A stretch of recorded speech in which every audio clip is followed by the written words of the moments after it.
Dans son ouvrage Les Frères Karamazov, Dostoïevski raconte l'histoire d'une femme dont la mauvaise humeur était crainte par tous ses proches.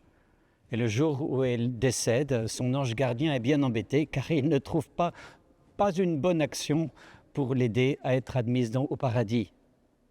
Il se rappelle seulement qu'un jour, cette femme avait donné un oignon à une mendiante. C'était la seule bonne action de sa vie.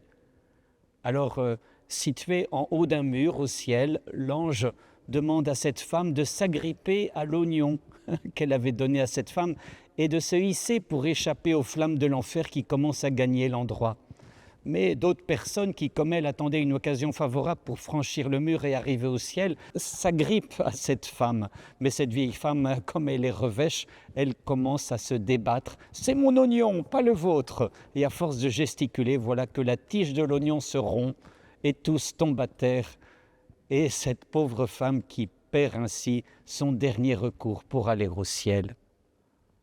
Ce conte russe met en évidence que le salut de chacun est lié irrémédiablement aux êtres qui nous entourent. C'est sans doute pour cette raison que Jésus a enseigné à ses disciples à dire « Notre Père » et non pas « Mon Père qui est aux cieux ». Et celui qui donnera à boire même un simple verre d'eau fraîche à l'un de ses petits en sa qualité de disciple, amen, je vous le dis, non, il ne perdra pas sa récompense. La méchanceté est lâche lorsque son propre témoignage la condamne. Toujours elle voit grandir des obstacles quand sa conscience l'oppresse, car la peur n'est rien d'autre que la défaillance des secours de la raison. Quand les peuples, Dieu te rendent grâce, qu'ils te rendent grâce tous ensemble.